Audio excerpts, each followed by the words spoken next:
Dear Jason, this letter is being written with the sole intention of expressing my gratitude for you and to share with you the story of how you have beautifully influenced my world. In 1967, the luckiest woman on the planet was born. However, it would take her 40 years to actually recognize that truth and believe it with all her being. Born to a single mother, she lived her first 5 years cared for by several family members when things got too tough for her mom. The operative words being cared for. She also had someone come into her life at the age of 3, and she had no idea how the magnitude of this meeting would impact her future. At the age of 5, her mother met and married a man, and he became her daddy. He brought with him an older daughter, and a family was taking shape. Things were pretty great for a while. He took care of them, but unfortunately there were demons even he was not strong enough to control. Many years of sadness followed, for even though the family was still together and love was at its core, anger and violence became commonplace. At the age of 17, when she was finally able to run, she did, toward everything she shouldn't have: sex, drugs, and alcohol. She was looking for something, anything to make her feel whole, make her feel loved. Sadly, too many times people were so wrapped up in their own wants and desires, they did not see she was crying out for someone to save her. All the while, she would give everything she had, physically, materially, and emotionally, to anyone who asked. If she made someone happy for even just a moment, it gave her a feeling of worth, but faded quicker than it came. Sadly, opportunities were squandered for education and growth that she did not see at the time. She was just too blind. After a couple of years of this destructive behavior, an amazing man re-entered her life, and positive changes began.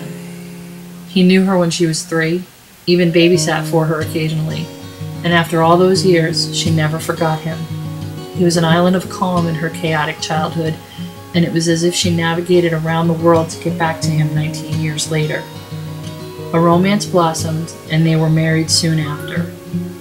Although he knew her pain, he loved every part of her without question or condition.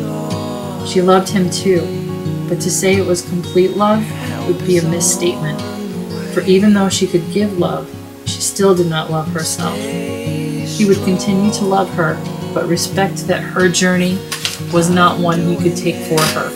Instead, he would patiently wait as she continued to grow and learn.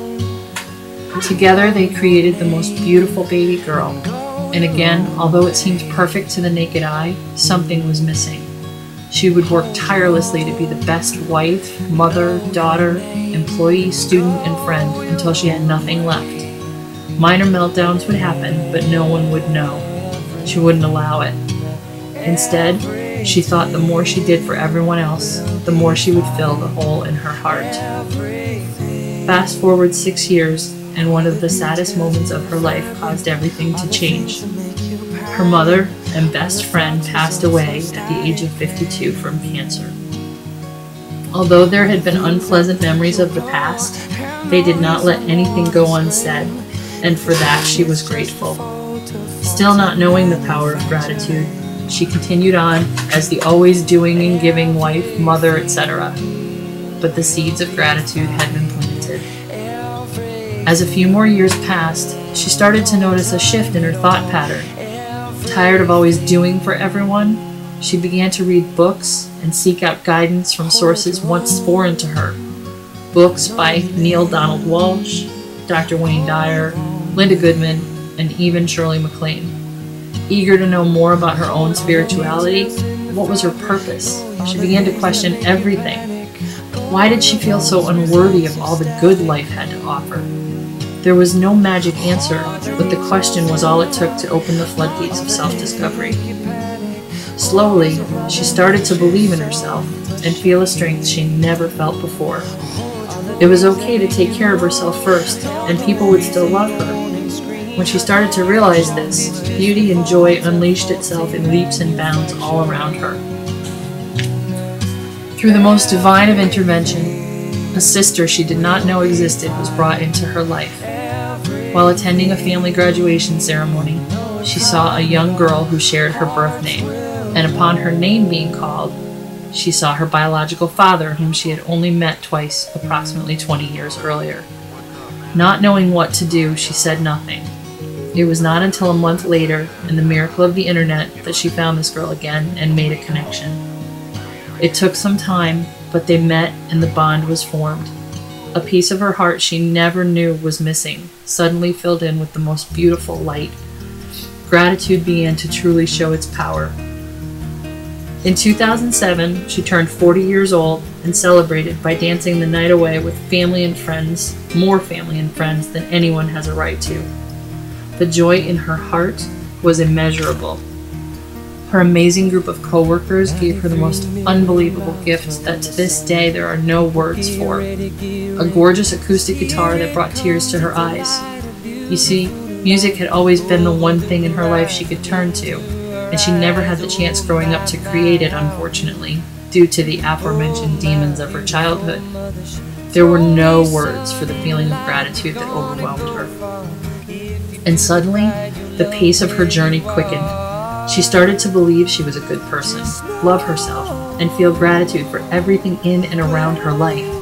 Good and bad became a matter of perspective, and even things that once seemed horrific had a positive value or lesson in her world.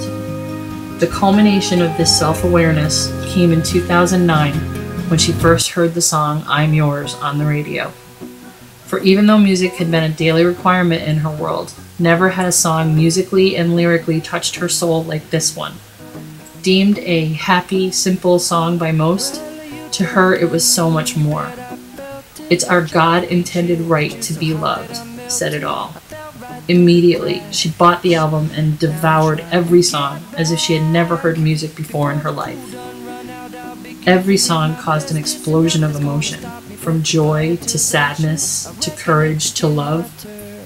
Whether it was the lyric, "Leap and the net will appear," or "The congregation in my mind is this assembly singing of gratitude," every time she sang along, she got it a little bit more.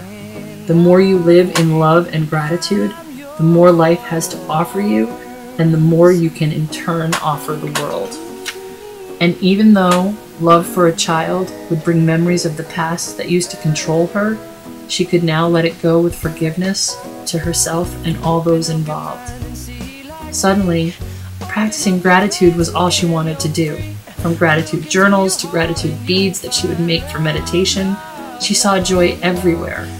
Her husband of 18 years was so happy for her because she finally saw what he knew was there all along. A life full of love and gratitude brings the greatest joy, light, and peace to you and everyone around you. So now that I have told you the story of the luckiest woman in the world, I would like to introduce her to you. Hi, Jason. My name is Mandy, and in case you didn't guess, I am the luckiest woman in the world. I believe that I have been truly blessed by everything in my life, and the people that love me and the love that I'm able to have for myself is an amazing feeling. The journey, not always easy, sometimes difficult, but thanks to the gift of perspective, I can see the beauty in just about everything. Not quite 100%, but I'm getting there. And one of the things that is a true accompaniment to my journey is your music. It has spoken to me on so many levels, so many times, for so many different reasons.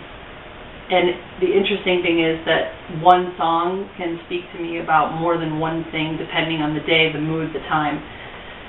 But in any case, they all just connect with me.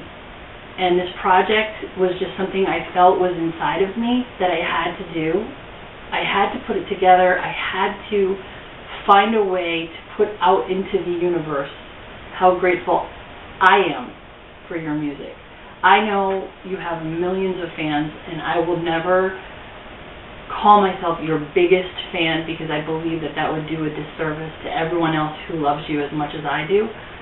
I just know that I needed to express my feelings for you in some way, and this is the creative way it decided to take shape. So I know that when the opportunity comes someday to actually meet you, I will never be able to articulate my journey in 5 minutes or less.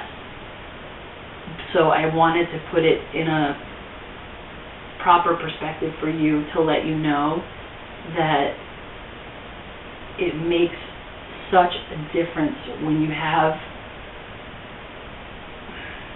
that music to guide you and to center you and to bring you back when you sometimes feel like you've lost all hope. That doesn't happen so much these days, but it does happen occasionally.